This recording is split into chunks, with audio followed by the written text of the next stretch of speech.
Hello दोस्तों, स्वागत है आप सभी का आपके अपने चैनल, जहां पर हम काफ़ी कुछ चीज़ों के बारे में बात करते हैं। आपकी ज़िंदगी से रिलेटेड, आपके फैंटेसी से रिलेटेड, आपके रिलेशंस, आपके रिश्तों में आने वाली प्रॉब्लम से रिलेटेड कुछ ऐसे टॉपिक्स के बारे में भी हम बात करते हैं जिनको हम आमतौर पर भी बोलते नहीं हैं। मतलब हमारे दिमाग में तमाम तरह की चीज़ें चलती हैं एंड कुछ चीज़ें तो ऐसी होती हैं जिनके बारे में हम नॉर्मली ऐसे बात नहीं कर सकते हैं। तो आज की वीडियो में कवर करने वाले हैं एक ऐसी ही टॉपिक के बारे में जो काफ़ी कॉन्ट्रोवर्शियल भी है एंड मिसअंडरस्टूड भी है। आज हम बात करने वाले हैं उस फैंटेसी के बारे में जिसको कहते हैं कुकोल्ड फैंटेसी। ये क्या होता है और इसका हमारे ऊपर as a human being psychological impact क्या पड़ता है, ये चीज़ जानना बहुत ज़रूरी है। मे भी हो सकता है आप में से बहुत सारे लोगों ने अभी तक इसका नाम ना सुना हो, बट ये चीज़ें मार्केट में हैं, लोग इसका यूज भी करते हैं, लोग इस तरह की फैंटेसीज में जाते भी हैं। तो आपको ये जान लेना, समझ लेना ज़रूरी है फॉर योर नॉलेज परस्पेक्टिव। तो अगर आप पहली बार इस चैनल पे आए हैं तो एक बार विजिट करके ज़रूर देखिएगा, ये चैनल आपके लिए बहुत इंपॉर्टेंट है। ये इंस्टाग्राम अकाउंट है मेरा, अगर आपने नहीं फॉलो किया है फॉलो कर लीजिए। डेली मैं लाइव आता हूँ, आपके क्वेश्चंस क्वेरीज का आंसर करता हूँ। अगर आपको मेरे से 1-to-1 पर्सनली बात करनी है, ये व्हाट्सअप नंबर दिख रहा है, इस पर मैसेज करके आप अपना स्लॉट बुक कर सकते हैं। ये पेड है, ये फ्री नहीं है, तो प्लीज़ इस चीज़ का ख्याल रखिएगा। चलिए स्टार्ट करते हैं। तो दोस्तों, हो सकता है आपके लिए ये टॉपिक नया हो, बट सेक्सुअल फैंटेसीज में ये टॉपिक काफ़ी प्रैक्टिस किए जाते हैं और लोग इस तरह की फैंटेसीज में आते ही हैं।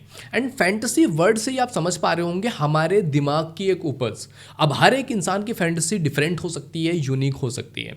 तो ये जो कुकोल्ड फैंटेसी है, सबसे पहले जानेंगे कि ये होता क्या है। तो देखो, ये जो फैंटेसी है ना, ये है कि जब एक इंसान, यानी कि वो इंसान मैक्सिमम टाइम पे एक मेल होता है, जब एक मेल के माइंड में इस तरह की फैंटेसी आए कि वो अपनी जो सेक्सुअल पार्टनर है उसके साथ किसी और के सेक्सुअल एक्टिविटी को जो है इमेजिन करे कि मैं बैठा हुआ हूँ और मेरी पार्टनर किसी और के साथ इंटीमेट हो रही है और उसको देख करके मुझे अर्ज हो रहा है या फिर मुझे ज़्यादा एराउजल आ रहे हैं और मुझे अच्छा फील हो रहा है।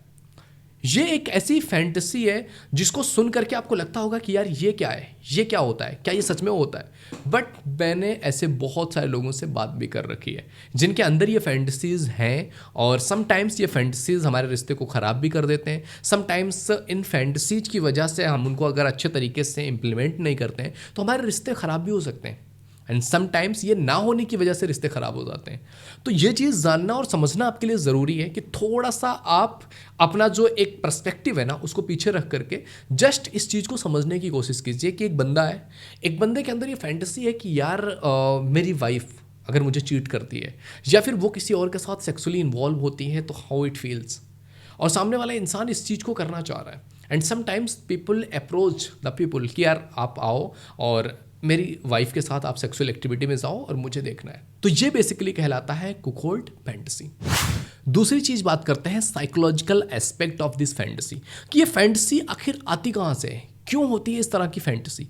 तो साइकोलॉजिस्ट का ये मानना है ना कि इस तरह की जो फैंटेसी आती है ये आती है पावर डायनेमिक्स से, कि जब हम किसी ऐसे स्टेज में होना जहाँ पर हम पावर डायनेमिक्स में पावर चेंज करना, उस चीज़ की अथॉरिटी किसी और को देना, सबमिशन की स्टेट में आना, ये सारी चीज़ों को एक साथ फील करके एराउजल फील कर रहे हैं। तो ऐसी स्थिति को रिक्रिएट करने के लिए एक इंसान इस तरह की फैंटेसीज में जाता है। बट इसका एक अलग साइकोलॉजिकल एस्पेक्ट भी है कि अगर ये जो चीज़ें हैं ना, ये हम अपने पार्टनर के साथ बातचीत करके, कम्युनिकेट करके या उसकी 100% उसकी इस फैंटेसी में इन्वॉल्वमेंट के अलावा अगर हम अपनी तरफ से उसको थोड़ा सा भी फोर्स करके इस स्टेट में ले करके आए हैं तो ये आपके रिश्तों के लिए काफ़ी प्रॉब्लम क्रिएटिंग भी हो सकती है। क्योंकि आप एज ए पार्टनर एक इंसान को, जब भी एक वाइफ अपने हस्बैंड को देख रही है, एक रिस्पेक्ट के साथ देखती है। एक हस्बैंड अपनी वाइफ को देख रहा है तो एक डिग्निटी मेंटेन होती है बीच में। लेकिन जब इस तरह की एक्टिविटीज़ में आप हो कि आपका हस्बैंड सामने पड़ा हो, आप किसी और के साथ सेक्सुअल एक्टिविटी में हो, आप यहाँ पे बैठे हो, आपकी वाइफ किसी और के साथ सेक्सुअल एक्टिविटी में जा रही है, तो फिर उन नज़रों से, उस इज्जत से देख पाना बड़ा टफ हो जाता है अगर हम उस तरह से नहीं देखें। अगर अपने वाइफ को ज़बरदस्ती फोर्सफुली उस स्टेट में डाला हुआ है, वो कभी आपको उस इज्जत वाले नज़रिए से देख ही नहीं पाएगी कि यार आप ऐसे इंसान हो जिसकी उसे इज्जत करनी चाहिए। It happens. तो इस चीज़ का बहुत बुरा साइकोलॉजिकल इम्पैक्ट भी सामने वाले इंसान के माइंड पे पड़ सकता है। तीसरी चीज़ है कि इस फैंटेसी का हमारे जो रिलेशनशिप वाली लाइफ है इस पे इम्पैक्ट पड़ता है या नहीं पड़ता है।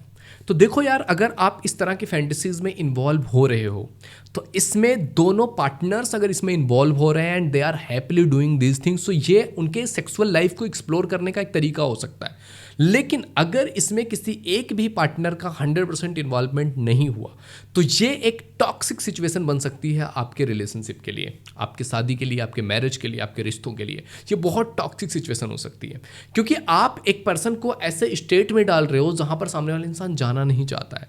और जब भी एक रिश्ते में कोई थर्ड पर्सन का सेक्सुअल लेवल पे इन्वॉल्वमेंट होता है, it change the dimensions.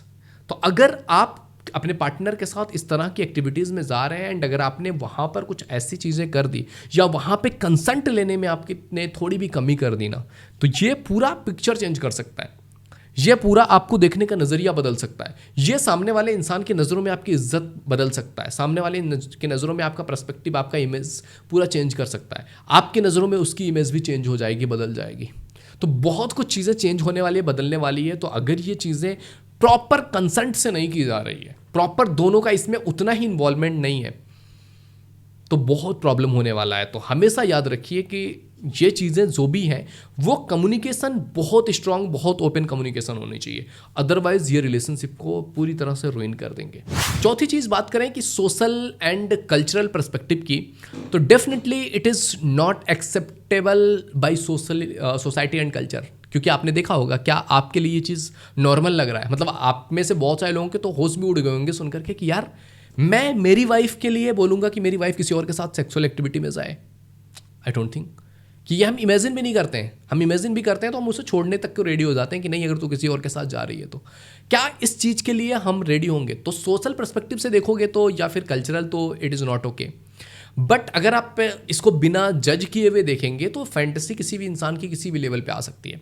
And it is not important कि हर एक फैंटेसी जो हमारे अंदर आ रही है हम वो सारी फैंटेसीज को पूरा करें, क्योंकि फैंटेसी कुछ भी हो सकती है। और फैंटेसी के लेवल पर हम बहुत ऐसे ऐसे काम कर सकते हैं जो थोड़ा सा डिफरेंट वे में जा सकता है सोसाइटी एंड कल्चर के। तो definitely society and culture it not going to support this type of things. पांचवी चीज़ कि अगर आपके अंदर इस तरह की फैंटेसीज आ भी रही हैं तो what should you do, how should you approach your partner? तो सिंपल सी चीज़ है यार कि आपको ये चीज़ देखना है कि ये फैंटेसी कुछ ज़्यादा लेवल पे आप पे इम्पैक्ट कर रही है या जस्ट आपके मन में ऐसे ख्याल आ गया है। तो अगर कंट्रोलेबल है तो प्लीज़ कंट्रोल इट। एंड अगर आपको लगता है कि नहीं, मेरी फैंटेसी और मुझे इस चीज़ पे कुछ थोड़ा सा इम्पैक्ट डालना है, तो definitely you should talk to your partner. Open communication होनी चाहिए कि it is your fantasy, it is not a pressure कि you have to do it, but it is my fantasy. क्या आप इस चीज़ को लेकर के ओपन अप हो? क्या आपको ये चीज़ अच्छी लगती है? If she is agree and she is happy and she also wants to explore, then you should continue. And if she is hesitating, if she is not okay, if she is rejecting it, please don't do it. It will ruin your relationship. And अगर मैं इसमें अपना final opinion दूं कि मेरे perspective से ये चीज़ें क्या होंगी, तो मेरे पर्सपेक्टिव से अगर आप ये समझना चाहो तो देखो यार, फैंटेसीज का कोई एंड नहीं है। आपका दिमाग किसी भी लेवल तक जा सकता है, किसी भी लेवल तक ये चीज़ें गिर सकती हैं। मतलब फैंटेसीज की आप बात करोगे ना, आई वॉज रिसर्चिंग, जब मैं फैंटेसी पे रिसर्च कर रहा था, लोगों के इस तरह की फैंटेसीज है ना, मतलब शायद अरबियन कंट्रीज की मैं रिसर्च कर रहा था, हाँ, तो वहाँ पर ऐसी फैंटेसीज हैं यार कि मतलब बहुत खूबसूरत एक लड़की है जिसको वो पे करते हैं कि वो पॉटी करेगी उनके फेस पे, उनके मुंह में। मतलब सोचो, मतलब ये क्या फैंटेसी है? बट फैंटेसी है लोगों की, इसके लिए लोग पे भी करने को रेडी हैं। तो फैंटेसी की कोई एंड नहीं है, ये कहना चाह रहा हूं कि आपकी फैंटेसी कुछ भी हो सकती है। और फैंटेसी के लिए अगर आप जिंदगी जीने लग गए तो आप इंसान वाली जिंदगी से फिर बहुत पीछे छूट जाएंगे। फिर आप एक जो ग्रेटनेस वाली जिंदगी है ना, उससे पीछे छूट जाएंगे। फिर आप जस्ट अपनी फैंटेसीज में जीने वाले एक जानवर की तरह हो जाएंगे कि मन किया तो कर दिया, क्यों किया आई डोंट नो। तो अगर आप ऐसे स्टेज पे एक रिश्ते को बहुत खूबसूरत बनाना चाहते हो ना, तो छोटी मोटी फैंटेसीज आपकी आ रही हैं, आपकी सेक्सुअल फैंटेसीज आ रही हैं, वो आप अपने पार्टनर के साथ डिस्कस करो and do it with your self. Not, don't involve anyone else, anything else in your relationship. आप बात करो अपने पार्टनर से, अगर आपके पार्टनर को वो चीज़ें अच्छी लग रही हैं, then go for it, explore the things, but you both, not someone else. और किसी और को अगर आप इन्वॉल्व कर रहे हो तो शायद आपका माइंडसेट उतना ओपन अप वाले माइंड में होना चाहिए और उतनी ओपन कम्युनिकेशन होनी चाहिए कि ये आगे चल करके आपकी ज़िंदगी ने बर्बाद कर दे। क्योंकि अगर वहाँ पर कुछ भी फोर्सफुली हुआ तो it is going to change all the scenario, ये पूरी सिनारियो चेंज कर देगी। तो ये अच्छा है या बुरा है ये डिपेंड करता है पर्सन टू पर्सन कि हम क्या करते हैं। बट आई थिंक कि इस बारे में आपको जान लेना ज़रूरी था। आपने जाना समझा, अब आपको क्या देखना है, इसमें क्या समझना है, क्या सीखना है, that is up to you. तो आई होप ये वीडियो तुम्हें समझ में आई होगी, कुछ नई चीज़ें, नई पर्सपेक्टिव दिमाग में आया होगा। आपको इसमें अपनी ज़िंदगी किस तरह से देखना है, क्या समझना है, that is up to you. अगर आपको किसी और टॉपिक पे वीडियो चाहिए तो डेफिनेटली कमेंट में लिख करके हमें ज़रूर बताइए। We will do it and definitely I will try to aware about everything. अच्छी है, बुरी है, but I will try my best कि मैं आपको उस बारे में अवेयर कर सकूँ। चलिए मिलते हैं आप लोगों से अगले वीडियो में। Bye bye, take care.